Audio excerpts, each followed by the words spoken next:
హిందూ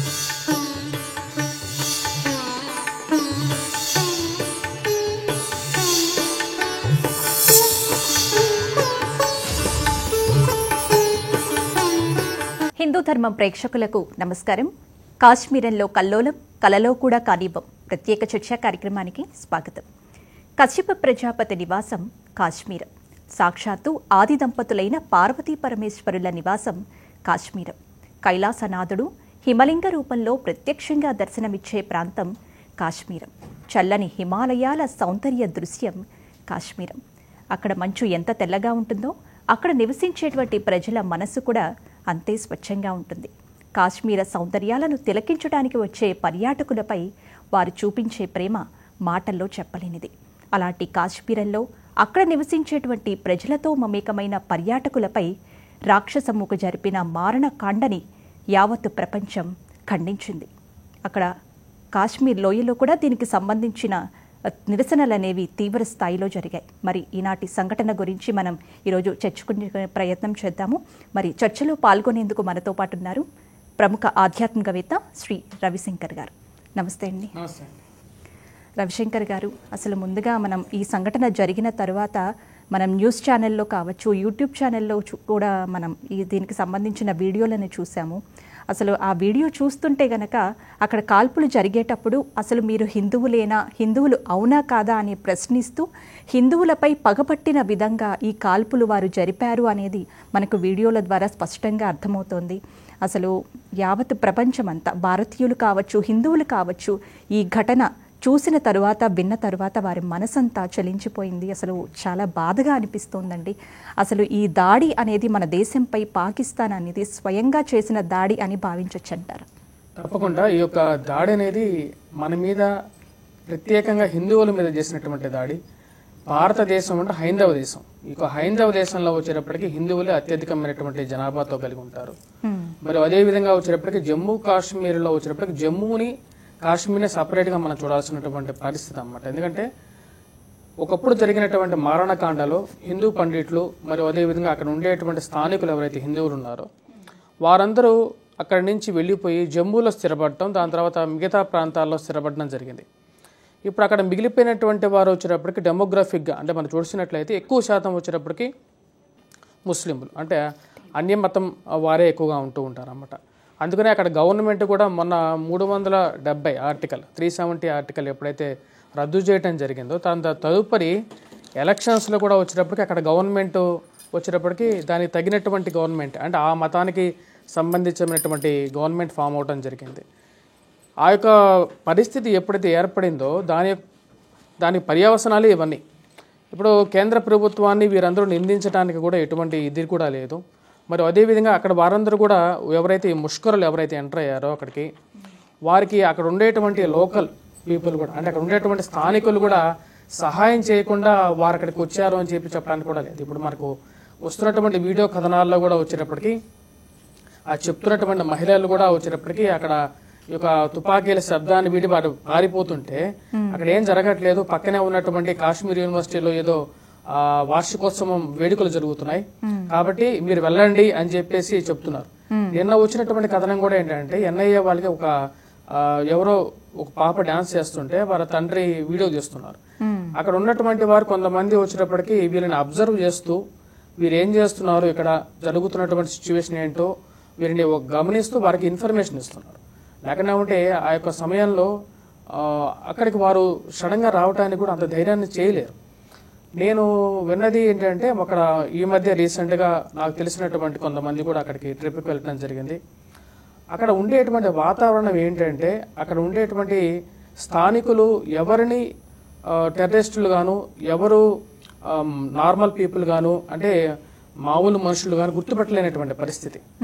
అందరూ ఒకేలాగుంటారు, ఒకేలాంటి వస్త్రధారణలో ఉంటారు అన్నమాట.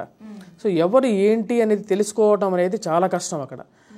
మరియు అదేవిధంగా సాయంకాలం 5 అయితే మనకు అక్కడ వచ్చేటప్పటికి పూర్తిగా చలి ప్రాంతాల్లో చీకటి అనేది ఎక్కువగా ఉంటుంది. ఎక్కడి నుంచి ఎవరు వస్తారు, మనం అరిచినా సరే ప్రతిస్పందన కూడా రానటువంటి పరిస్థితి. మనకు ఈ యొక్క విషయం ఏదైతే జరిగిందో అది దౌర్భాగ్యం. ముఖ్యంగా హిందువుల్లో అక్కడ జరిగినటువంటి మారణకాండలో గుర్తుపెట్టుకోవాల్సింది ఏంటంటే అక్కడ చంపేటువంటి వారెవరు నీ కులాన్ని అడగలేదు, ప్రతి ఒక్కరూ గుర్తుపెట్టుకోవాలి ఇది. నువ్వు ఇక్కడ నువ్వు క్షత్రియుడుగాను లేకుండా బ్రాహ్మణుడుగాను మరియు అదేవిధంగా వైశ్యుడుగాను నీ యొక్క వర్గాన్ని సపరేట్ చేసుకుంటూ ఉన్నావు. ఇలా చేసుకోవటం వల్ల ఏమైపోయింది, నీ యొక్క సంఘటితం కాలేకపోతున్నారు.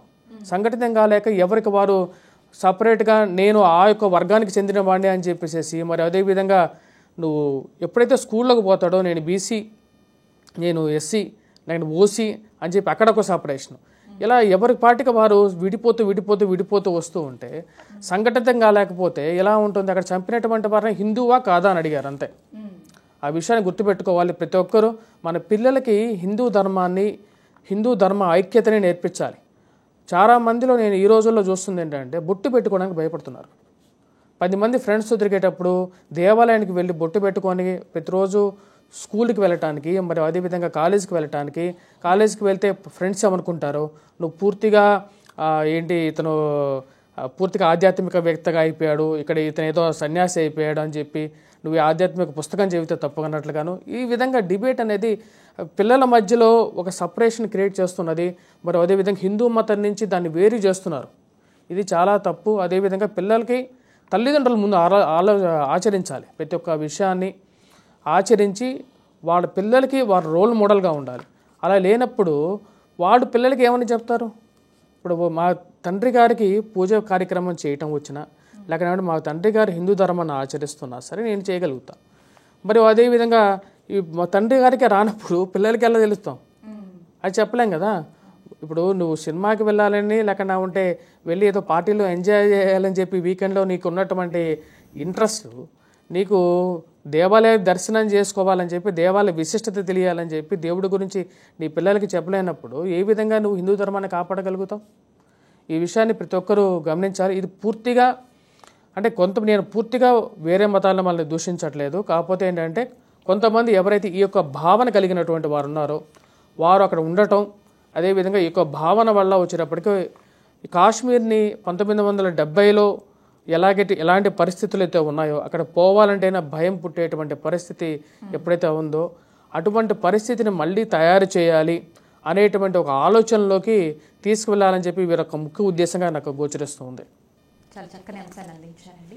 అలాగే చర్చిలో సంఘటనకు సంబంధించిన చర్చిలో పాల్గొనేందుకు మరొక విశిష్టత అతిథి కూడా విచ్చేశారు. వారే ప్రముఖ ఆధ్యాత్మికవేత్త మరియు సైకాలజిస్ట్ శ్రీమతి నడింపల్లి యమున పాఠక్ గారు.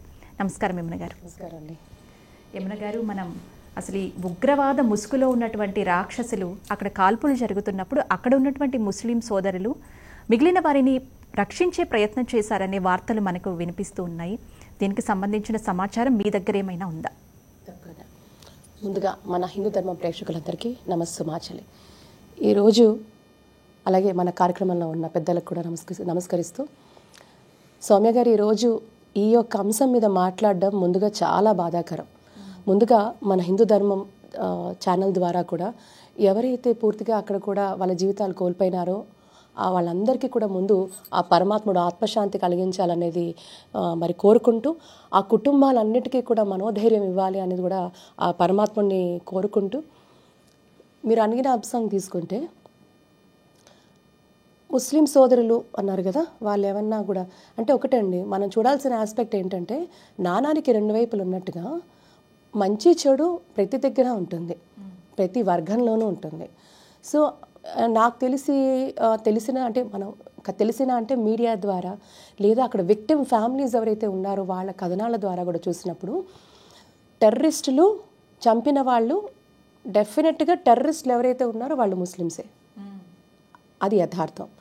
కానీ అందరూ ముస్లిమ్స్ టెర్రరిస్టులు కాదు, అది కూడా మనం నిర్ధారించుకోవాల్సింది. సో అక్కడ జరిగిన సంఘటన అప్పుడు కూడా చాలామంది కూడా స్థానికులు ఎవరైతే ఉన్నారో వీళ్ళని అంటే టూరిస్టులని కాపాడుకునే ప్రయత్నంలో ప్రాణాలు కోల్పోయిన వాళ్ళు కూడా ఉన్నారు. కొంతమంది ముస్లిమ్స్ కూడా చనిపోయారండి. చనిపోయిన వాళ్ళలో వాళ్ళు కూడా ఉన్నారు. ఎవరైతే టూరిస్టులు వచ్చారో వాళ్ళని మనం సురక్షితంగా చేర్చాలి అనే తరుణంలో వాళ్ళు కూడా ప్రాణాలు కోల్పోయినారు. కాబట్టి ఈ ప్రాణం విలువ తెలిసింది ఎవరు చెప్పంటారా? ఈ ప్రాణం విలువ ఎవరికి తెలుసు ఈ ప్రపంచంగా అంటే కూడా మొత్తం ప్రథమ స్థానంలో మన హైందవులకని చెప్పుకోవడంలో ఎటువంటి సంకోచం లేదు. ఎందుకంటే ప్రాణం విలువ ఏంటి, ఎందుకు ఆ ప్రాణం, సో అందరినీ సమదృష్టితో సమాన భావంతో చూసే ఒక ఔదార్యం మనకుంది. కాబట్టి మనం అందుకే ఇన్ని జరుగుతున్నా కూడా చూసారా, మనం ఎక్కడ కూడా ఎప్పుడు వి డిడ్ంట్ లూజ్ అవర్ టాలరెన్స్. మనం ఎప్పుడు కూడా ఎక్కడో ఫెనటిక్గా ఎప్పుడు మన హిందువులు ఎక్కడ మాట్లాడలేదు. ప్రపంచ శాంతి కోరుకున్నా, ప్రేమతత్వాన్ని కోరుకున్నా మనం ముందు స్థానంలోనే ఉంటాం. అందుకే ఈరోజు కూడా ఈ విషయంలో మీరు అడిగిన ప్రశ్నకు కూడా అవునండి, అందులో వాళ్ళు కూడా చాలామందికి టూరిస్టులకి వాళ్ళు సహకరించిన మాట వాస్తవమే, వాళ్ళు కూడా ముందుకు వచ్చిన మాట వాస్తవమే అని మనం కనబడుతుంది. ఉన్న వాస్తవాన్ని మనం చెప్తాం. మిగతా వాళ్ళలాగా అస్సలు లేదు, అస్సలు కాదు అని మనం చెప్పే పరిస్థితి మనకు లేదు. That shows how tolerant we are అనేది మనకు చాలా స్పష్టంగా కనబడుతుంది. చాలా చక్కని విషయాన్ని అందించారండి రవిశంకర్ గారు. ప్రధానమంత్రి నరేంద్ర మోడీ గారు తీసుకున్నటువంటి సాహసోపేతమైన చర్య వల్ల కాశ్మీర్ అనేది కొత్త కళను సంతరించుకుంది. మరి దాని గురించి చెప్పండి. ముఖ్యంగా ఇది చాలా ముఖ్యమైనటువంటి విషయం. అందరూ తెలుసుకోవాల్సింది ఏంటంటే, ఇన్ని రోజులు డెమోగ్రాఫిక్ చేంజ్ అంటే మనకు ఈ 370 ఆర్టికల్ రద్దు చేయకుండా అంతకు ముందు ఉన్నటువంటి విషయం ప్రకారంగా మనం గమనించినట్లయితే, అంటే ఈ అరుణాచల్ ప్రదేశ్ కానీ లేకుండా ఉంటే ఈ జమ్మూ కాశ్మీర్లో ముఖ్యంగా కాశ్మీర్ పార్ట్ అనేది మనకు ఏదో సపరేట్గా ఉండటం, అంటే మనకు చాలా దూరంగా ఉండటం, అక్కడ ప్రజలు మనతో కలవలేకపోవటం, వారికి సరైనటువంటి ఆదరణ లేకపోవటం, వారు మన దేశంలో మనుషులుగా మనం గుర్తించలేకపోవటం అనేది జరుగుతూ వచ్చింది. అది 1970 నుంచి కూడా అలా వారి మనసులో రావడం జరుగుతుంది. ఆ విషయాన్ని తగ్గించడం కోసం ప్రధానమంత్రి గారు చాలా మంచి ఇనిషియేటివ్ తీసుకున్నారు. ముఖ్యంగా వచ్చేటప్పటికి అక్కడ పర్యావరణం అంటే ఏవైతే ఉన్న టూరిస్ట్ ప్లేసెస్ ఉన్నాయో అంటే సందర్శకులను ఎంకరేజ్ చేయడం కోసం అక్కడ ముఖ్యంగా రైల్వే లైన్స్ బాగా ఇంప్రూవ్ చేయటం, ఎయిర్పోర్ట్ని బాగా ఇంప్రూవ్ చేయటం, ప్రజలకి వాటి ద్వారా ఇన్కమ్ అనేది వస్తుంది. మరి అదేవిధంగా ఇక్కడి నుంచి సందర్శకులు ఎప్పుడైతే ఇక్కడి నుంచి వెళ్తుంటారో వారితో వాళ్ళు కలిసిపోతారు, మిళితమైపోతారు అన్నమాట. మీరు మా దేశానికి సంబంధించిన వాళ్ళు అనేటువంటి ఒక మంచి నిర్ణయం రావుతుంది. వాటితో పాటు మనకు గమనించినట్లయితే ఇక్కడ తీసుకున్నటువంటి కొన్ని నిర్ణయాలు, ఈ ఇన్సిడెంట్ జరిగిన తర్వాత కొన్ని ఇన్సిడెంట్స్, ఎందుకంటే ఇది చాలా దౌర్భాగ్యమైనటువంటి ఇన్సిడెంట్గా మనం అందరూ ముక్త కంఠంతో దీన్ని వ్యతిరేకించాలి జరిగినటువంటి దీన్ని.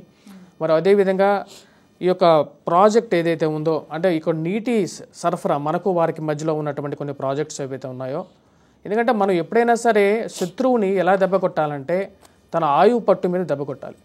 తన ఆయువు పట్టు ఏంటి అంటే అక్కడ సింధు జలాల పంపిణీ వ్యవస్థ ఏదైతే ఉందో అది 70% నీరు మన దేశం నుంచి వెళ్తున్నటువంటి నీరు అక్కడ ఉన్నటువంటి పంటలకి ఉపయోగపడుతుంది. ముఖ్యంగా మనం గమనించినట్లయితే పాకిస్తాన్ అనేది పూర్తిగా వ్యవసాయ ఆధారితమైనటువంటి వారి జీవనశైలి అనేది ఎక్కువగా ఉంటుంది అన్నమాట. ఎందుకంటే సింధు అనేది డెల్టా, మనకు అప్పుడు పాకిస్తాన్ సపరేషన్ అప్పుడు డెల్టా ప్రాంతం అంతా వారికి వెళ్ళిపోవడం జరిగింది, కొండ ప్రాంతం అంతా మనకు ఉండిపోయింది అన్నమాట. సో ఎప్పుడైతే మనం ఈ నీటిని ఆపడం మొదలు పెడతామో అంటే ఇప్పటికిప్పుడు ఆపలేకపోయినా సరే రాబోతున్న రోజుల్లో మనకు అది చాలా ముఖ్యం. ఇప్పుడు ఏవైతే ఆల్రెడీ కొన్ని ప్రాజెక్ట్స్ పురోగతిలో ఉన్నాయి, ఇక్కడ మనకు కాశ్మీర్ లోయలో మనకు వచ్చేటప్పటికి దాదాపు సెటిల్స్ మీద అన్ని చోట్ల వచ్చేటప్పటికి కొన్ని ప్రాజెక్ట్స్ ఆల్రెడీ ముందుగానే పురోగతిలో ఉన్నాయి. ఈ ప్రాజెక్ట్స్ ఏవైతే ఉన్నాయో ఈ ప్రాజెక్ట్స్ వల్ల ఆ నీటిని మనం వాడుకొని మరి అదేవిధంగా శత్రువుని వెన్నుముక విరిచేయాలి అన్నమాట. అంటే తనకి ఆర్థికంగా ఆల్రెడీ మనకు పాకిస్తాన్ వచ్చేటప్పటికి అడక్క తింటున్నటువంటి దేశం, వారికి భిక్షాన్ దేహి అన్నా సరే ఎవరు రూపాయి కూడా వేయట్లేదు.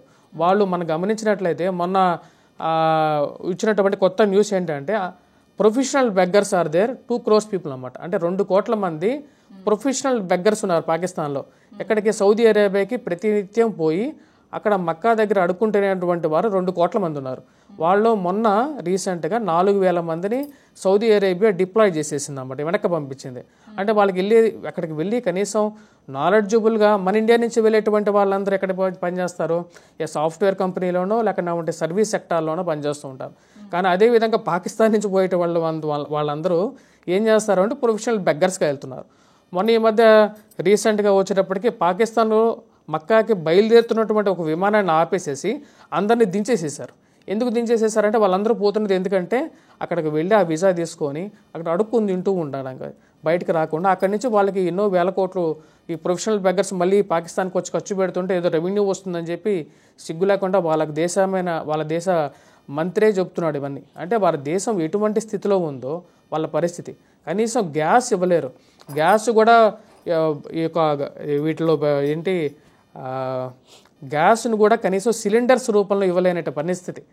వారు ప్లాస్టిక్ కవర్లలో గ్యాస్ను నింపుకొని ఇంట్లో వాడుకుంటారు. వాడికి నీటి సరఫరా లేదు, నీటి కరువుతో అల్లలాడుతున్నటువంటి దేశం, తినటానికి తిండి లేదు, గోధుమ పిండి లేదు. అంటే వాళ్ళ పరిస్థితి ఆ విధంగా ఉంది. వీళ్ళు ఇంత దౌర్భాగ్యమైనటువంటి పరిస్థితిలో ఉండి వాళ్ళ ప్రజల యొక్క ఆకర్షణ అంటే వాళ్ళ యొక్క మూడ్ డైవర్షన్ అంటారు, అంటే వాళ్ళ యొక్క దృష్టిని మరల్చడానికి కోసం ఇలాంటి పిచ్చి పిచ్చి పనులు చేయటం.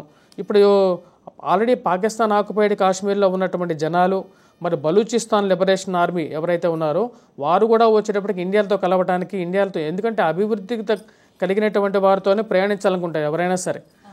ఇలాంటి దౌర్భాగ్యాలతో ఎవరు మాత్రం ఉండగలుగుతారో? ప్రధానమంత్రి మోడీ గారు చేస్తున్నటువంటి నిర్ణయాలు కరెక్ట్.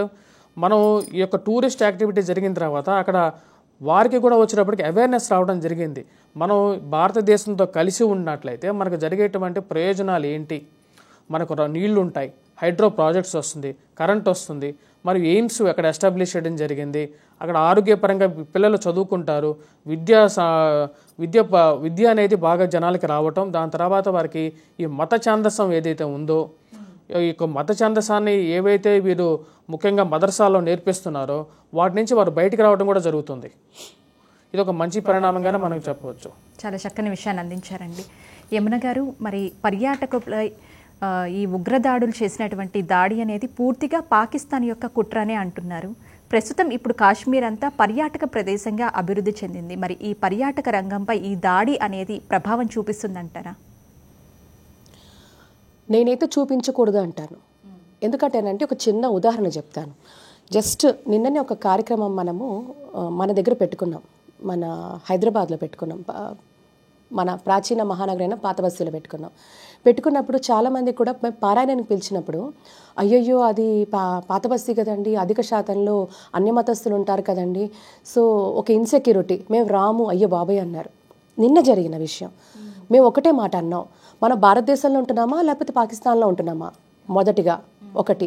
రెండు, ఒక సంఘటన జరిగిన దాని పట్ల మనని కలిచివేస్తుందా, మనని ఇంకా ధైర్యంతో నమ్మకంతో ముందుకెళ్లాల్సిన పని ఉందా? ఈరోజు మనం అలాంటి అంటే డెఫినెట్గా ఈరోజు ప్రధానమంత్రి గారు నరేంద్ర మోడీ గారు వారి ఎంటైర్ ఈరోజు కేంద్ర ప్రభుత్వం తీసుకుంటున్న అనేక విషయాల పట్ల ఇంతకుముందు ఎప్పుడూ లేని ఒక అద్భుతమైన మార్పుని మన దేశంలో మనం గత కొన్ని సంవత్సరాలుగా చూస్తూ ఉన్నాం. ఈరోజు వస్తాయి. ఇప్పుడు మంచి జరుగుతున్నప్పుడు ఇప్పుడు పరమాత్ముడికే తప్పలేదు, అవునా? మనం ఇతిహాసాలకు ఒకసారి వెళ్తే అటు త్రేతాయుగం కావచ్చు, ద్వాపర యుగం కావచ్చు, సాక్షాత్తు భగవంతుడు ఉన్నప్పుడు కూడా, ఆయన పరిపాలనిస్తున్నప్పుడు కూడా ఒక ముష్కర దాడి జరుగుతున్నప్పుడు దాన్ని ఎదుర్కొని సమర్థవంతంగా నించున్న వాళ్ళకే కదా ధర్మం ముందుంటుంది. సో ఈ ప్రక్రియలో ఇలాంటివి కొన్ని నిజంగా చాలా చాలా బాధాకరం. కానీ అది మనని డీలా పడేయకూడదు, మనల్ని అధైర్యం వైపు నడిపించకూడదు. మనం ధర్మపరంగా ఉన్న వ్యక్తులము, ధర్మాన్ని నమ్ముకున్న వ్యక్తులము, మన సంస్కృతి సంస్కారము మనకి భగవంతుడి పట్ల అలాగే మన ధర్మం పట్ల మనకి తప్పకుండా నమ్మకం ఉండాలి. ఇలాంటివి తప్పకుండా తిప్పి కొడతాము అనే ధైర్యంతో, రెట్టింపు ధైర్యంతో మనం మళ్ళీ నమ్మాలి, వ్యవస్థని నమ్మాలి, భగవంతుని నమ్మాలి. అలా ఎప్పుడైతే హిందువులు ధైర్యం చేస్తారో వీళ్ళందరూ అలా కొట్టుకుపోతారు. ఎవరైతే అధర్మం వైపు ఉన్నారో, ఎవరైతే ఇటువంటి దుష్కర్మలు చేస్తున్నారో, ఇంత దుష్ట ప్రక్రియను వాళ్ళు చూపిస్తున్నారో వాళ్ళు కొట్టుకుపోతారు. ఎప్పుడైతే మీరు రివర్స్ అయిందనుకోండి అది వాడికి విజయం అవుతుంది. దుష్టులకు విజయము ఎప్పుడూ రాదు. అది రాకూడదంటే ఈరోజు 140 మంది భారతీయులు ఎవరైతే ఉన్నారో, ఎస్ మేము తప్పకుండా కశ్మీర్కి వెళ్తాం, అది మా దేశం, మా కర్మభూమి, మా భూమి, దాని మీద మాకు మాత్రమే హక్కు ఉంది, ఈ కర్మభూమి మీద మాకు మాత్రమే హక్కు ఉందని ఎప్పుడైతే ఈ స్ట్రాటజీతో, ఈ యొక్క ఆలోచన విధానంతో మనం ముందుకెళ్తామో అప్పుడు వాళ్ళ దుశ్చర్యలన్నీ కూడా మట్టి కొట్టుకుపోతాయి. ఇంకొక విషయం నేను మీకు చెప్పాల్సింది ఏంటంటేనండి, ముందుగా ఒక విషయం మనం విశ్లేషించుకుంటే అసలు కశ్మీర్లో ఎందుకు ఈ పరిస్థితి, ఈరోజు పర్యాటక రంగం వృద్ధి అవుతుంది అంటే ఒకప్పుడు కశ్మీర్ ఎలా ఉంది, ఏం జరిగింది, మనం గనక ఈ ఆర్టికల్ తీసుకురాకపోయి ఉంటే, మనం అక్కడ ఇంతకు ముందు ఉన్న కొన్ని వ్యవస్థలు గనక పోకుండా ఉంటే ఈరోజు ఆ పరిస్థితి ఉండేదే కాదు. ఇంతకుముందు ఏం జరిగిందో ఒక్కసారి మన ప్రేక్షకులకు చెప్పాలి. మొట్టమొదటిగా భారతదేశంలో ఒక భాగమైన కశ్మీర్, మనం గర్వంగా చెప్పుకుంటున్న జమ్మూ అండ్ కాశ్మీర్ రాష్ట్రము ఒకప్పుడు భారతదేశంలో భాగంగా ఉన్నప్పటికీ అక్కడ ఒక చట్టం, ఇక్కడ ఒక చట్టం, దేశం మొత్తం ఒక చట్టం ఉండేది. కశ్మీర్కి మాత్రం ఒక చట్టం ఉండేది. ఏమిటది? జేఎన్కేకి డ్వాల్ సిటిజన్షిప్ ఉండేదండి. ఈ భారతీయురాలుగా డ్వాల్ సిటిజన్షిప్ కశ్మీర్కే ఎందుకు ఉండాలండి? దేశం అంతా ఒక సిటిజన్షిప్ ఉన్నప్పుడు మరి వాళ్ళకి మాత్రం డ్వాల్ సిటిజన్షిప్ ఎందుకు ఉండాలి? ఇది ఇంతకు ముందు అక్కడ అలా ఉండింది కాశ్మీర్లో. అలాగే మీరు చూసుకుంటే వీళ్ళకి ఒక సపరేట్ ఫ్లాగ్ ఉండేది, సపరేట్ జెండా ఉండేది. భారతదేశం అంతా కూడా మనం 15 ఆగస్టు మనం మన జాతీయ పతాకాన్ని సగర్వంగా కూడా మనం దాన్ని ప్రార్థన చేసుకుంటే, కాశ్మీర్లో మాత్రం సపరేట్ జెండా ఉండేది. ఈరోజు ఆ పరిస్థితి లేదు. ఈరోజు కూడా జమ్మూ అండ్ కాశ్మీర్లో చక్కగా మన పతాకం, మన ట్రైకలర్, మన పతాకం అక్కడ చాలా అద్భుతంగా ఒకటే ఫ్లాగ్ కిందకి వచ్చేసాం ఈరోజు. ఇది రెండో పరిణామం. ఆర్టికల్ 356, ఆర్టికల్ 360 అక్కడ ఎప్పుడు అప్లికబుల్ కాదు. కానీ ఈరోజు జమ్మూ అండ్ కాశ్మీర్లో ఆర్టికల్ 356, ఆర్టికల్ 360 కూడా ఆ పరిధిలో వచ్చింది. ఏమిటండి ఆర్టికల్స్ అంటే, ప్రెసిడెంట్ రూల్కి అవకాశం ఉంటుంది. ఏమన్నా కూడా అవకతవకలు జరిగితే ప్రెసిడెంట్ రూల్ ఇంతకు ముందు ఇంపోజ్ చేసే పరిస్థితే లేదు కాశ్మీర్లో. అంటే ఇష్టారాజ్యం, ఎవ్వడు అడిగేవాడు లేడు. వాళ్ళకి నచ్చినట్టుగా ఎలా కావాలంటే అలా ప్రవర్తించే విధంగా అలా ప్రవర్తించారు ఇంతకుముందు. అదేవిధంగా మీరు చూస్తూ ఉంటే మైనారిటీస్కి అక్కడ రిజర్వేషన్ లేదు. మరి జమ్మూ అండ్ కాశ్మీర్లో మైనారిటీస్ ఎవరు చెప్పండి? ఎవరు? హిందువులు కాదా? మరి అంటే జమ్మూ అండ్ కాశ్మీర్లో ఉన్న మైనారిటీస్కి మాత్రం రిజర్వేషన్ లేదు. కానీ ఈరోజు జమ్మూ అండ్ కాశ్మీర్లో ఉన్న మైనారిటీస్ ఎవరు? హిందువులు. ఈరోజు వాళ్ళకు కూడా సరిసమానంగా రిజర్వేషన్ హక్కులు ఉన్నాయి. మరి ఈరోజు ప్రతి దగ్గర గగ్గోలు పెడతారు కదా, రిజర్వేషన్స్ అని. అంటే ఎక్కడైతే హిందువులు మైనారిటీస్గా ఉంటారో, అది పాకిస్తాన్ కావచ్చు, బంగ్లాదేశ్ కావచ్చు, కానీ ఇంతకు ముందు జమ్మూ కాశ్మీర్లో కూడా మైనారిటీస్కి ఆ హక్కు లేదు. అంటే హిందువులకి, అంటే ఎంత దుర్మార్గమో చూడండి. హిందువుల పట్ల వీళ్ళందరూ మిగతా విషయాల్లో ఏదైనా చిన్న ఇది వస్తే మైనారిటీస్కి అన్యాయం జరిగిపోతుంది అన్నారు కదా, అదే మైనారిటీస్లో అక్కడ హిందువులు ఉంటే ఏనాడైనా ఎవరైనా, ఏ వ్యక్తులైనా, వ్యవస్థలైనా, సంస్థలైనా వాళ్ళ హక్కుల గురించి మాట్లాడారా? ఇవన్నీ ఎందుకు చెప్తున్నానంటే, మీరు అడిగిన ప్రశ్నకి ఇవన్నీ కూడా నేను చెప్పుకోకపోతే ప్రేక్షకులకు అర్థం కాదు.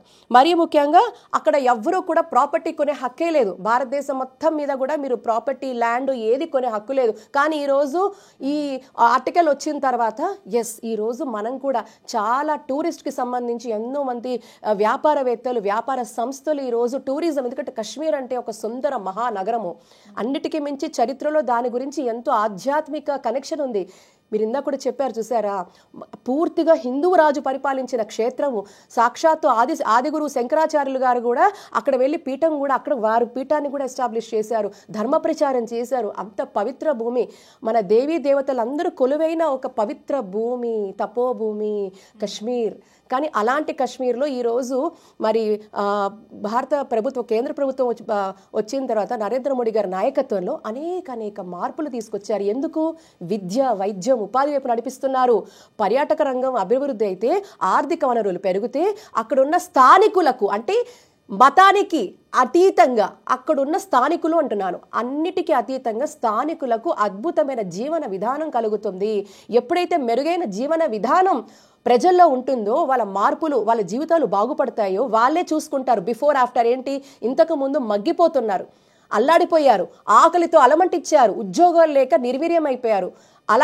అలాంటి వాళ్ళనే వీళ్ళు ఆసరాగా తీసుకొని టెర్రరిస్ట్ మూకలు వీళ్ళు అలాంటి వాళ్ళని ఆసరా తీసుకొని, వాళ్ళ బీదరికాన్ని ఆసరా తీసుకొని, వాళ్ళ మైండ్ కండిషన్ చేసి, వాళ్ళ మైండ్ని మార్చి, వాళ్ళకి ఆర్థికంగా నువ్వు చచ్చిపో, ఒక సూసైడ్ స్క్వాడ్గా వాళ్ళని తయారు చేస్తూ, నువ్వు చచ్చిపోతే కూడా నీకెక్కడో స్వర్గం వస్తుంది, నీ కుటుంబం బాగుంటుంది అనే ఒక పిచ్చి పనికి రాని అర్థం లేని భావజాలం వాళ్ళలో నింపి వాళ్ళని తయారు చేసే పరిస్థితి. కానీ ఎప్పుడైతే భారత ప్రభుత్వం ఈ ఆర్టికల్ 370 తీసుకొచ్చి రద్దు చేసి పూర్తిగా కూడా అక్కడున్న వ్యక్తులకు వాళ్ళ జీవితానికి మెరుగుపరిచే పరిస్థితి తీసుకొచ్చిందో, అప్పుడు అన్ని క్షేత్రాలు, పర్యాటకం వస్తే ఏంటండి, ఫుడ్ బిజినెస్, హోటల్స్, అక్కడ ఎంతమందికి ఉద్యోగం, అక్కడ గుర్రాలు తీసుకెళ్లడం కానివ్వండి, ప్రతిదీ యూ నేమ్ ఇట్, ఎన్ని వ్యాపారాలు వచ్చాయి. ఆ పర్యాటక కేంద్రం అభివృద్ధి చెందడం వల్ల అనేక మంది పర్యాటకులు ధైర్యంగా ముందుకొస్తూ, అలాగే అక్కడున్న వాణిజ్యము, ప్రతి దగ్గర ఆర్థిక వనరులు, వ్యవస్థ మెరుగుపడే విధంగా కూడా ఇది జరుగుతూ వస్తుంది. కాబట్టి ఈ ప్రక్రియను అడ్డుకుంటోంది ఎవరు? టెర్రరిస్టులు. కానీ ఈరోజు ప్రజలే గమనించాలి, వాళ్ళ జీవితాల్ని బాగుపరుస్తూ ఆ జీవితానికి అర్థం పరమార్థం కలిగిస్తుంది ఎవరు? వాళ్ళ జీవితాలను, కుటుంబాలను, వ్యవస్థను పాడి చేసి వాళ్ళ జీవితాలను నరక కూపంలోకి లాగుతుంది ఎవరు అని వాళ్ళు విశ్లేషించుకోవాల్సిన అవసరం ఉంది. మరి రవిశంకర్ గారు, కాశ్మీర్లో జరిగినటువంటి దాడుల గురించి, సంఘటన గురించి మనం చర్చ ద్వారా మాట్లాడుకుంటూ ఉన్నాము. అఖండ భారతావని దిశగా కేంద్ర ప్రభుత్వం ఇంకా ఎలాంటి చర్యలు తీసుకుంటే బాగుంటుందని మీరు భావిస్తున్నారు? ముఖ్యంగా ఇది అఖండ భారతాన్ని సాధించాలంటే ముఖ్యంగా ఈ యొక్క ఏదైతే పర్యాటకాన్ని అభివృద్ధి చేస్తూ ఉన్నారో మోడీ గారు, మరియు అదేవిధంగా వచ్చేటప్పటికీ విద్యని వికాసింపజేయడానికి వారి మనస్సులో ఉండేటువంటి ఈ యొక్క మూఢత్వాన్ని పోగొట్టడానికి చేస్తున్నటువంటి పనుల్లో ముందుగా వచ్చేటప్పటికీ అక్కడ ఎడ్యుకేషన్ ఇన్స్టిట్యూషన్స్ని పెట్టడం, ఆ యొక్క పరిస్థితిని ఇంకా మెరుగుపరచాలి. మరియు అదేవిధంగా ఇప్పుడు జరిగినటువంటి సంఘటనతో మన హిందువులందరూ సంఘటితం అవ్వాలి. మరి అదేవిధంగా వచ్చేటప్పటికి డెమోగ్రఫిక్ చేంజ్ అనేది చాలా ముఖ్యమైనటువంటి పరిస్థితి. అది మోడీ గారు కూడా వచ్చేటప్పటికి దాని డెమోగ్రఫిక్ చేంజ్ చేయడం కోసం, అంటే అక్కడ ఉండేటువంటి జనాభాలో హిందువుల యొక్క సంఖ్య కూడా కొద్ది గొప్ప పెరగాలి.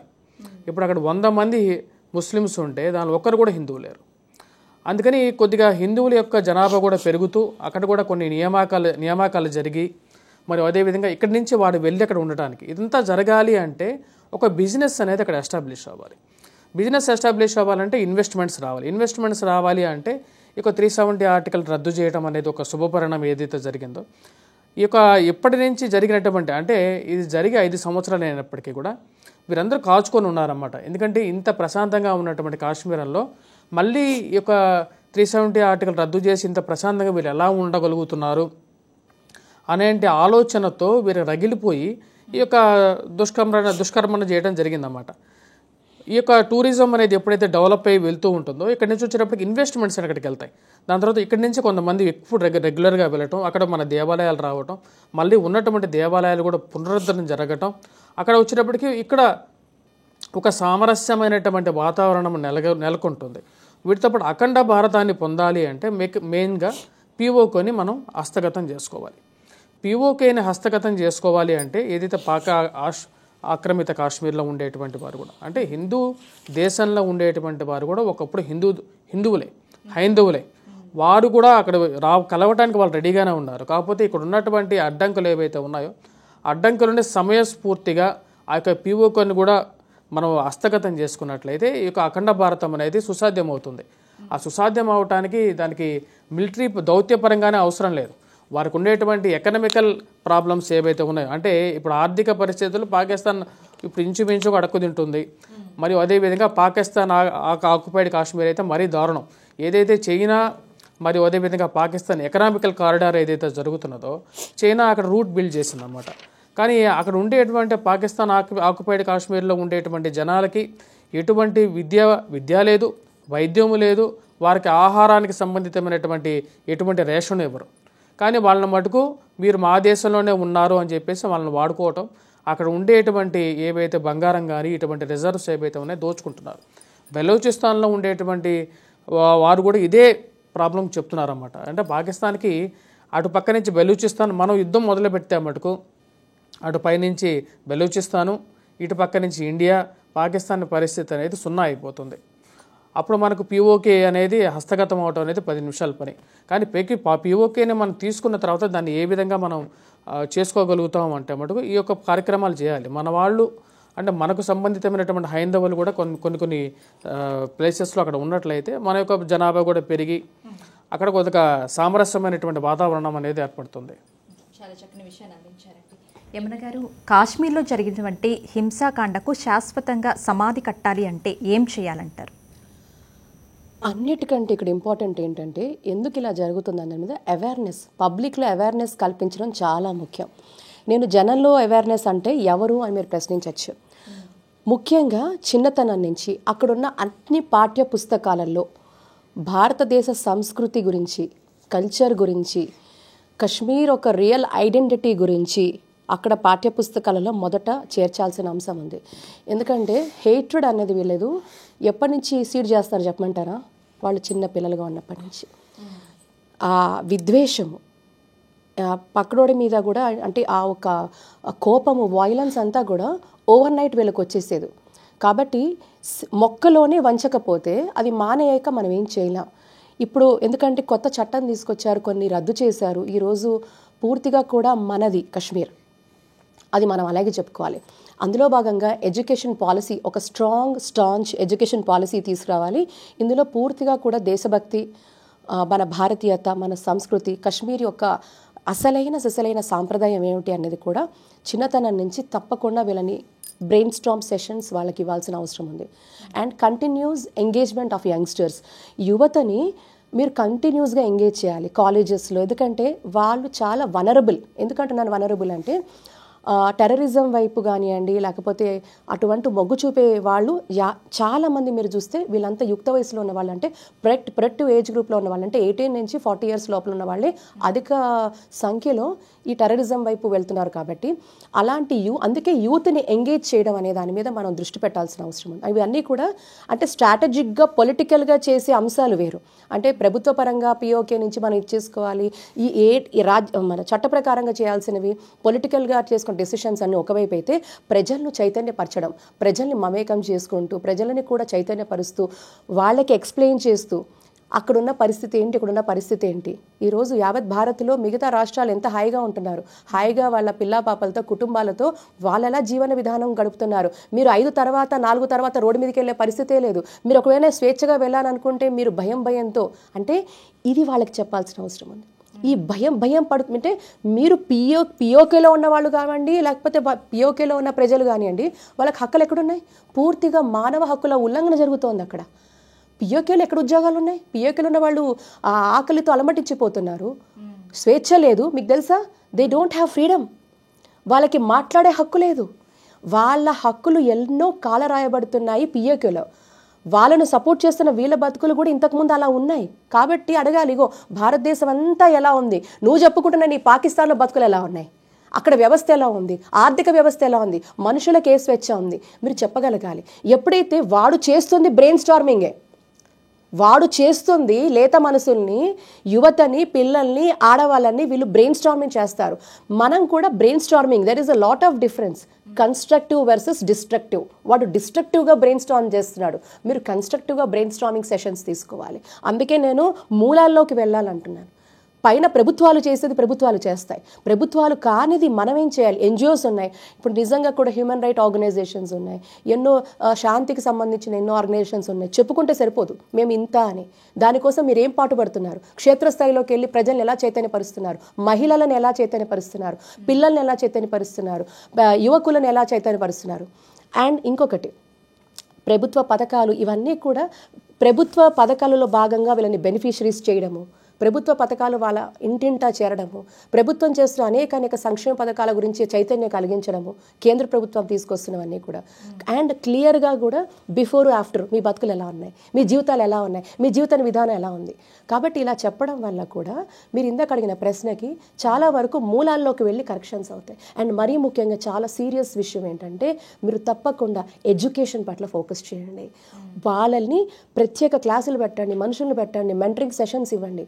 ఇవన్నీ కూడా ఏమవుతాయంటే, ఒక రకమైన వాళ్ళల్లో నువ్వు ఈ దేశానికి చెందిన వాడివి, ఆ దేశభక్తి అనేది కులానికి మతానికి అతీతంగా మొదట నువ్వు ఎవరు అంటే నేను భారతీయుణ్ణి అని చెప్పాలి, నేను భారతీయురాలని చెప్పాలి.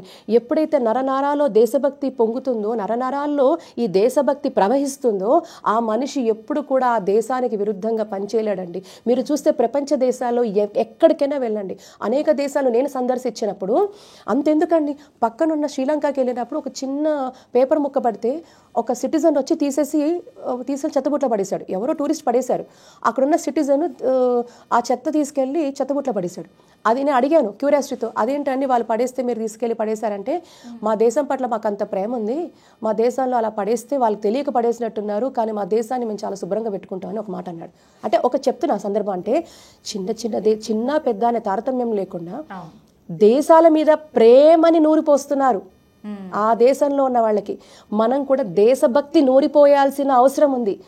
అమ్మ పట్టే పాలతో సహా దేశభక్తిని కూడా నూరిపోయాలి పిల్లలకి. ఆ చంటి పిల్లాడుగా ఉన్నప్పుడే, లేదా కడుపులో ఉన్నప్పుడే దేశం దేశం దేశం అని ప్రహ్లాదుడికి చెప్పినట్టుగా మన తల్లులు చెప్పాలి, అక్కడున్న తల్లులు చెప్పాలి, ఆ మాతృశక్తులు చెప్పాలి, ఈ దేశం నీది, ఈ దేశం కోసమే నువ్వు బతకాలి, ఈ దేశం కోసం పోతే పోతాం కానీ దేశం కోసం ఉండాలని ఆ మాతృభూమి మీద ఉన్న మమకారాన్ని పెంచాలి, ఆ మాతృభూమి మీద ప్రేమని పెంచాలి, ఆ భక్తిని పెంచాలి. ఎప్పుడైతే ఆ భక్తి విశ్వాసాలు మాతృభూమి మీద ఉంటాయో ఎవ్వడూ కూడా తప్పు చేయడు, అటువైపు వెళ్ళడు, ఉగ్రవాదం వైపు చూడడు. కాబట్టి ఇవన్నీ కూడా బ్రెయిన్ స్టార్మ్ చేయాలి. ఇది చాలా మానసిక కోణంలో ఇవి చాలా దోహదపడతాయి. ప్రభుత్వాలు చేసేవి చేస్తాయి, పాలసీస్ తీసుకురావాలి. యువతని వాళ్ళని ఉద్యోగ వనరుల వైపు తీసుకొచ్చే విధంగా, వాళ్ళని వాళ్ళ కాళ్ళపై నిలబడే విధంగా ఇప్పుడు చాలా ఉన్నాయి. స్టాండప్ ఇండియా అని, స్టార్టప్ ఇండియా అని ఎన్ని చేస్తున్నారు.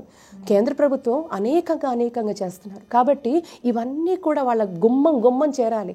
అక్కడున్న యాక్టివిస్టులు కానివ్వండి, లేకపోతే ఎవరైనా కూడా వీళ్ళందరూ కూడా కేంద్ర పథకాలను తీసుకెళ్ళి ఎప్పుడైతే వాళ్ళకు రుచిని చూపిస్తారో, రోజు చారు అన్నం తింటున్నారు, ఎప్పుడైతే మీరు 4 రకాల కూరలు పెడతారో, అబ్బా వాడికి ఇప్పటివరకు ఏమైపోయింది చెప్పంటారు సౌమ్య గారు, వాడు రోజు చారు అన్నం తిని అదే పరమాన్నం అనుకుంటున్నాడు వాడు. అది పరిస్థితి అక్కడ.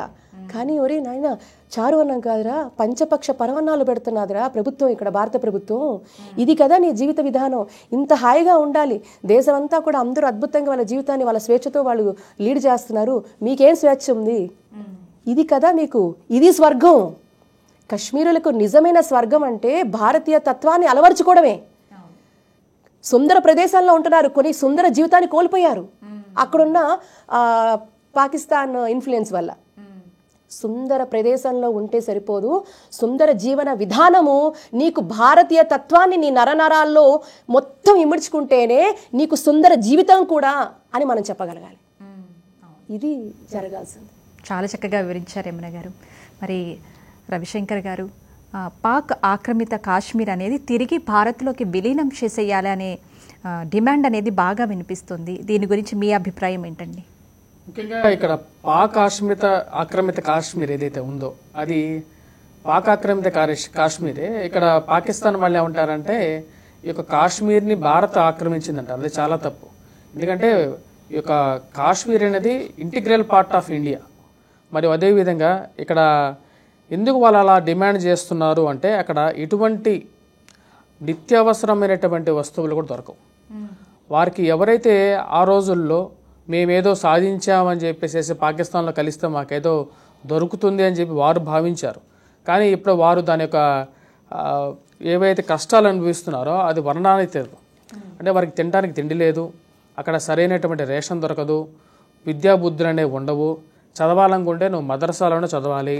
మదర్సాలో చదివిన తర్వాత కూడా నీకు ఉద్యోగం ఎక్కడ ఉంటుంది అంటే ఏ లష్కరీ తోయిబాలోనో లేకపోతే జైషీ మహమ్మద్లోనో నువ్వు అక్కడ స్లీపర్ సెల్గానో చేరి లేకుంటే ఇండియాలో చొరబడి ఏదైనా దేశంలో ఏదో చెప్పాలి.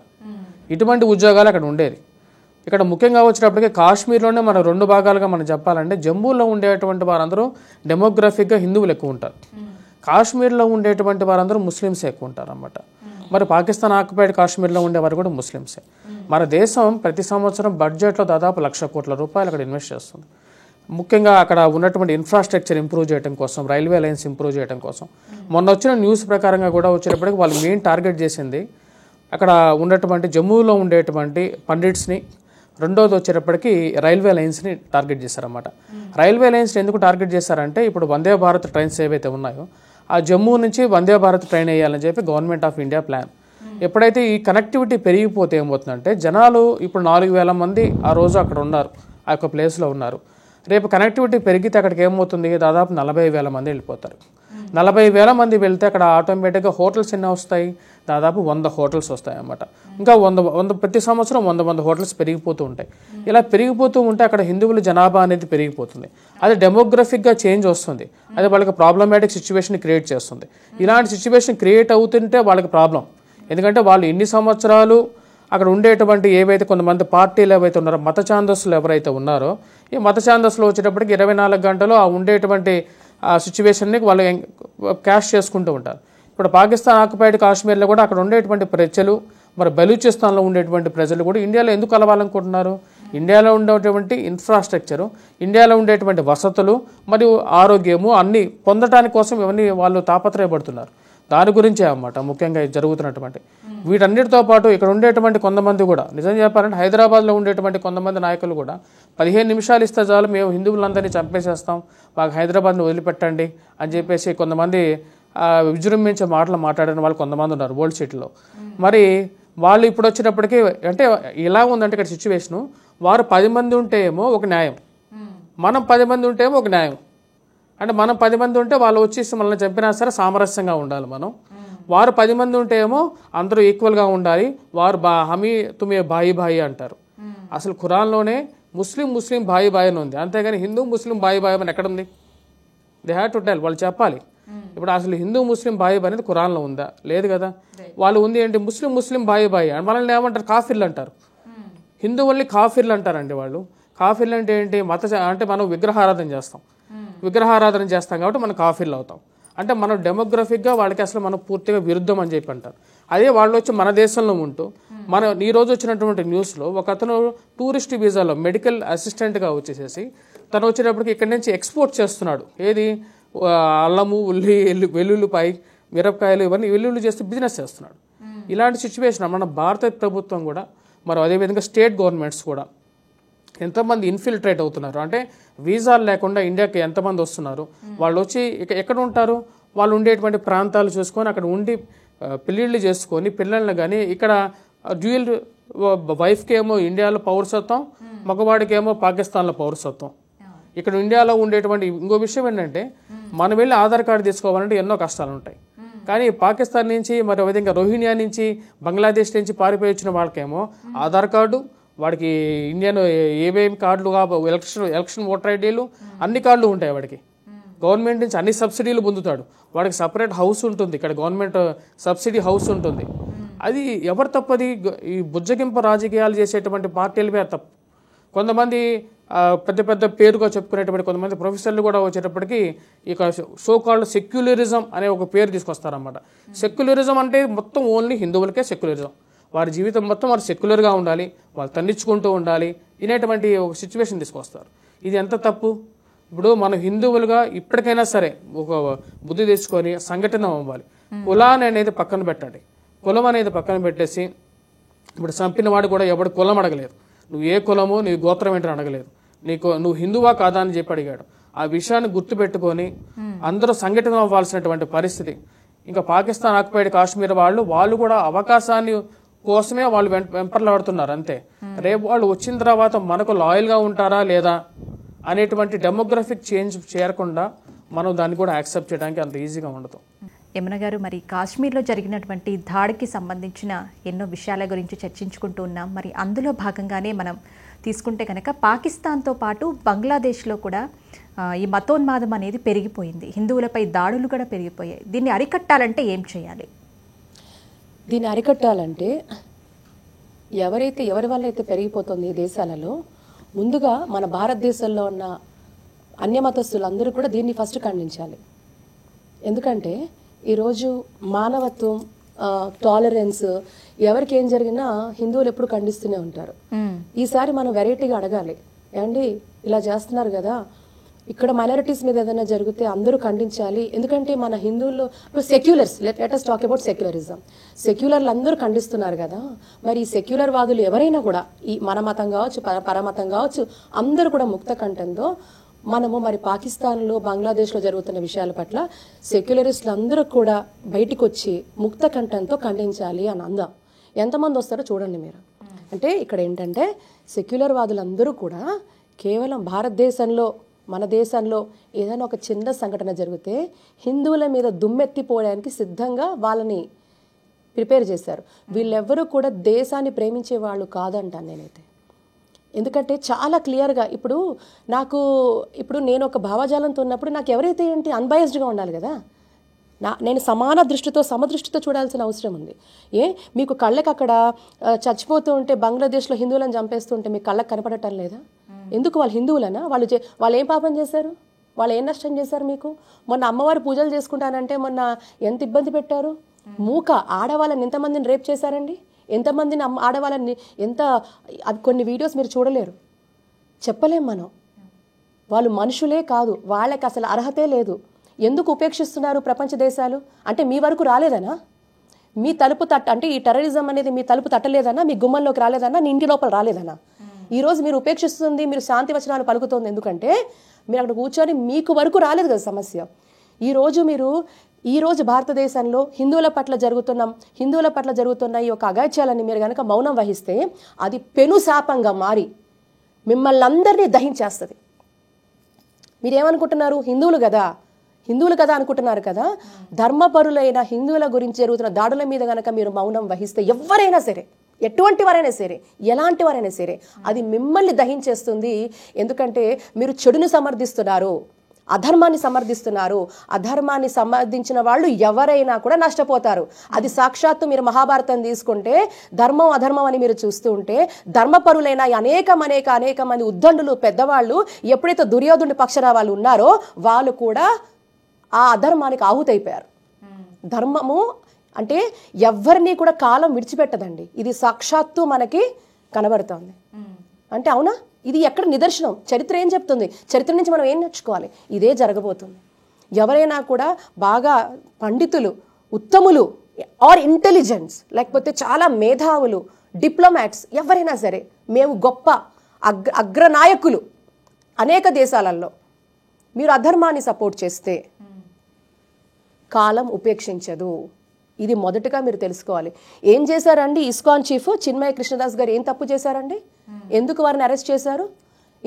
రామ కృష్ణ పొద్దున్న లేస్తే కృష్ణ కృష్ణ అనుకుంటూ ఇస్కాను ప్రపంచవ్యాప్తంగా కూడా అనేక మంది దీనార్థులకు, శరణార్థులకు వారికి ఆశ్రయం ఇస్తూ, వారికి అన్నపానాదులు పెడుతూ, వాళ్ళకి సేవ చేస్తూ, మాధవ సేవ చేస్తున్న అలాంటి ఇస్కాన్ ప్రభుని కూడా వారు అరెస్ట్ చేశారంటే ఇంతకంటే దుర్మార్గం ఉందా? అనేక సంక్షోభాలలో బంగ్లాదేశ్లో ఏ ఫ్లడ్ వచ్చినా లేకపోతే ఏ కష్టం వచ్చినా ఇస్కాన్ కాదా మొదటి స్థానంలో ఉండింది? వాళ్ళు కాదా వాళ్ళని ఆదుకున్నది? ఆ రోజు వాళ్ళు నీ మతం చూసారా? నీ ఆకలిని చూశారు, నీ కడుపుని చూశారు, వాళ్ళు మానవత్వాన్ని చూశారు. కానీ నువ్వు చూస్తుంది వాళ్ళు మానవత్వాన్ని చూపిస్తుంటే నువ్వు ఉన్మాదం చూపిస్తున్నావు. అవునా? మరి ఇది ప్రపంచ దేశాలు చూడటం లేదా? ఈ భారతదేశంలో ఉన్న సెక్యులర్స్ చూడటం లేదా? వాళ్ళ కనబడటం లేదా? ఇది ఒక్కటే ప్రశ్న. ఎవరు నిజమైన భారతీయులని నిర్దేశించడానికి? ఒక మనిషి మీద దాడి జరిగితే, మీకు సిరియాలో వారు జరిగితే కనబడుతున్నారుగా, సిరియాలో జరుగుతుంటే మీరు ఒత్తుకున్నారా? అయ్యయ్యో ఏమైపోతుందో అని ఇక్కడ స్టేజ్ ధర్నాలు చేశారు. అక్కడ చేస్తుంటే ఇక్కడ ధర్నాలు చేశారు, ఇక్కడ రోడ్డు మీదకి వచ్చారు, ఖండించారు. మరి ఇక్కడ బంగ్లాదేశ్లో హిందువుల మీద దాడి జరుగుతుంటే వీళ్ళందరూ ఎందుకు రాలేదు? పాకిస్తాన్లో జరుగుతుంటే ఎందుకు రాలేదు? ఒక్క చిన్నగా మీరు చెప్పండి. పార్టీషన్ తర్వాత పాకిస్తాన్లో, బంగ్లాదేశ్లో హిందువుల సంఖ్య ఎంత? గూగుల్ చేయమనండి, అందరినీ తెలుసుకోమనండి. అప్పుడు ఉన్న హిందువుల సంఖ్య ఎంత? ఈ రోజు 60-70 సంవత్సరాల తర్వాత హిందువుల సంఖ్య ఎంత? అంటే మళ్ళీ ఇంకోటి చూడండి, భారతదేశంలో ఉన్న మైనారిటీస్ గాని చెప్పబడుతున్న వాళ్ళ సంఖ్య భారతదేశంలో విలీనమై, అంటే భారతదేశంలో పార్టీషన్ తర్వాత ఇక్కడున్న మైనారిటీ సంఖ్య ఎంత? అప్పుడున్న సంఖ్య ఎంత? ఇప్పుడున్న సంఖ్య ఎంత? పాకిస్తాన్, బంగ్లాదేశ్ లో అక్కడున్న మైనారిటీ సంఖ్య ఎంత? ఏం కనబడుతుంది మీకు అక్కడ?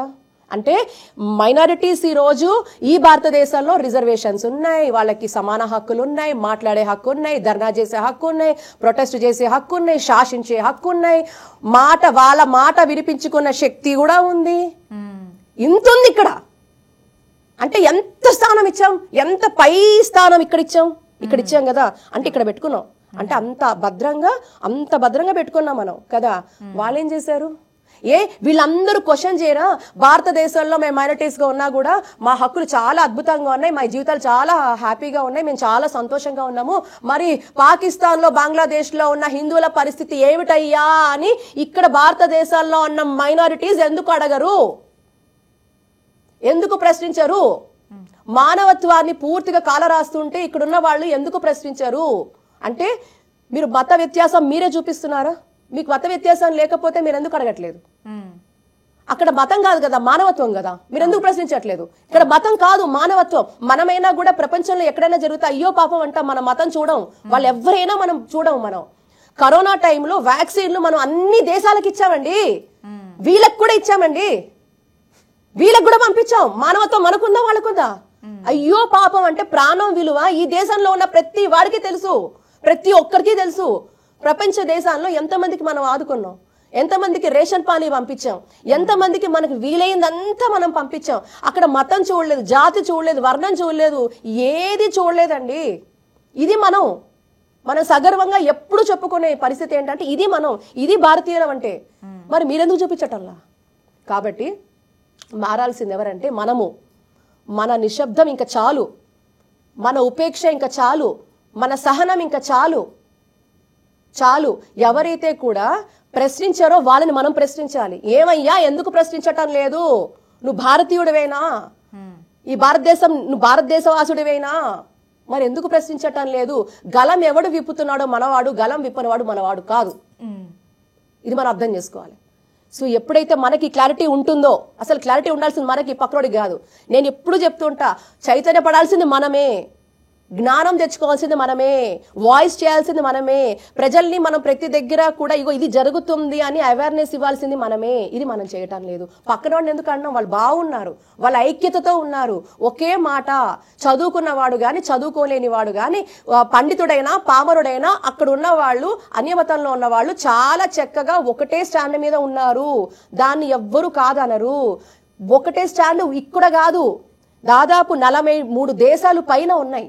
పూర్తి ఇస్లామిక్ నేషన్స్ లో ఎక్కడో ఒక ముల్లా గారు చెప్తే అక్కడ ఇచ్చిన సందేశం మొత్తం ముస్లిం దేశాలు పాటిస్తాయి.